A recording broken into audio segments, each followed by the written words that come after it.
लखनऊ विश्वविद्यालय का निर्माण कार्य चल रहा था। कुछ भी ठीक तरह से संचालित नहीं था। उसी समय कुछ विदेशी वैज्ञानिकों का दल विश्वविद्यालय के वनस्पति अध्ययन विभाग पहुंचा और विभागाध्यक्ष से मिलने की इच्छा प्रकट की। विभाग के कर्मचारी द्वारा उसी कमरे में एक कोने की मेज की ओर संकेत करने से आगंतुकों को ज्ञात हुआ कि विभागाध्यक्ष महोदय शोध पत्रों और किताबों से लदी उस मेज के कोने में सूक्ष्मदर्शी में नजरें गड़ाए व्यस्त हैं। दल के सदस्य आश्चर्य से उन्हें देखकर बोले, सर, आपके पास यहाँ तो व्यवस्थित शोधालय यानी लैब भी नहीं है। भला आप यहाँ काम कैसे कर लेते हैं? क्योंकि वो जानते थे कि अपने काम में संलग्न ये व्यक्ति कोई और नहीं बल्कि विश्वविख्यात पुरा वनस्पति वैज्ञानिक बीरबल साहनी है। आगंतुकों के इस प्रश्न को सुनते ही बीरबल साहनी मुस्कुराते हुए बोले, कुछ भी करने के लिए संसाधनों से अधिक इच्छा शक्ति का होना जरूरी है। अपने कार्य में मन रम गया तो मेज का कोना भी पर्याप्त है। अपने काम से अथक प्रेम करने वाले जिला शाहपुर यानी अब के पाकिस्तान में एक छोटे से शहर बेहरा में 14 नवंबर 1891 को जन्मे बीरबल साहनी ने अपनी इसी दृढ़ इच्छा शक्ति से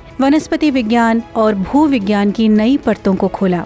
बीरबल साहनी में विज्ञान के प्रति रुचि उनके पिता के कारण थी, क्योंकि उनके पिता रुचि राम साहनी स्वयं रसायन विज्ञान के प्राध्यापक और वैज्ञानिक थे। कार्य के प्रति लगनशीलता व सरलता बीरबल साहनी को अपनी माता ईश्वरी देवी से नैसर्गिक रूप से मिली थी। बाल्यकाल से ही बीरबल साहनी ने न जाने कितने ही पेड़ पौधों का संचयन और अध्ययन अपने घर के कमरे में शुरू कर दिया था। प्रोफेसर साहनी की वनस्पति और पुरा वनस्पति के प्रति रुचि, प्रतिभा और अध्ययन तब और गतिमय हुआ जब 1911 में पंजाब विश्वविद्यालय से स्नातक करते ही उन्हें कैम्ब्रिज विश्वविद्यालय के इमैनुअल कॉलेज में दाखिला मिल गया, जहां उन्हें सर एल्बर्ट चार्ल्स सेवर्ट के निर्देशन में कार्य करने का अवसर मिला। बीरबल साहनी ने 1913 में प्राकृतिक विज्ञान ट्राइपोस के भाग 1 में प्रथम श्रेणी प्राप्त की और 1915 में ट्राइपोस का भाग 2 पूरा किया। 1919 में लंदन विश्वविद्यालय द्वारा पुरा वनस्पति विज्ञान के क्षेत्र में उनके शोध के लिए उन्हें डॉक्टर ऑफ साइंस की उपाधि से सम्मानित किया गया। ये प्रोफेसर साहनी का वनस्पति प्रेम ही था जो उन्हें सुदूर पहाड़ों, जंगलों और घाटियों की तरफ खींचता था, अथवा उनके भीतर की यायावरी ने उन्हें वनस्पति प्रेमी बना दिया, ये कहना कठिन है। पर भारत भर के सघन वनस्पति क्षेत्रों में उनके द्वारा की गई यात्राओं ने उनके शोध कार्य में नए आयामों की नींव डाली।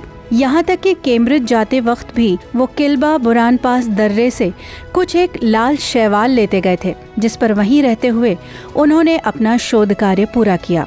भारत लौटने पर प्रोफेसर साहनी ने 1921 में पहले बनारस हिंदू विश्वविद्यालय, फिर पंजाब विश्वविद्यालय में कुछ वर्षों तक कार्य किया। फिर लखनऊ विश्वविद्यालय में स्थायी रूप से पहले तो वनस्पति विज्ञान के प्रोफेसर के रूप में कार्यभार संभाला और फिर भू विज्ञान विभाग की भी स्थापना की। यहीं पर अध्यापन के दौरान उनका विवाह सावित्री जी से हुआ, जो न केवल साहनी जी के लिए ऊर्जा स्रोत थी, साथ ही उनके प्रत्येक सपने को पूरा करने में बराबर की भागीदार भी रही। प्रोफेसर बीरबल की सबसे बड़ी महत्वाकांक्षा भारत में पुरा वनस्पति अनुसंधान को संगठित आधार पर स्थापित करना था। प्रारंभ में उन्होंने 1929 में पौधों के जीवाश्मों का एक संग्रहालय स्थापित किया।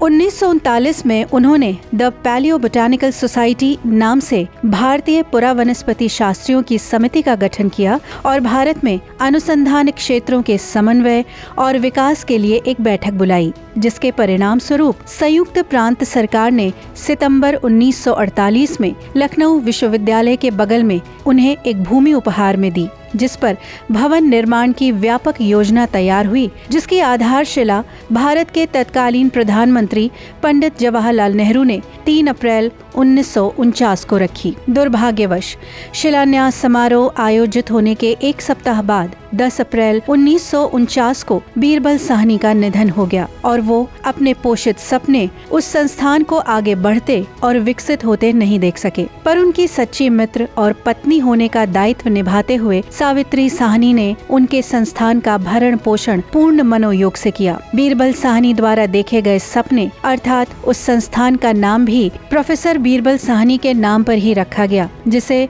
हम आज बीरबल साहनी पुरा वनस्पति विज्ञान संस्थान के नाम से जानते हैं। प्रोफेसर साहनी न केवल विज्ञान के जगत में प्रेरणा के रूप में देखे जाते हैं, साथ ही वो एक भविष्य दृष्टा और श्रेष्ठ शिक्षक के रूप में भी हम सबके लिए आदर्श स्थापित कर गए हैं। प्रोफेसर बीरबल साहनी ने अपने विचारों और कार्यों से समस्त विश्व को सपने देखने और उन्हें पूरा करने के साहस की नई प्रेरणा और प्रोत्साहन प्रदान किया, जिसके लिए हम सब सदैव उनके आभारी रहेंगे। भारत समन्वय परिवार इस अतुलनीय प्रतिभा को सादर नमन करता है।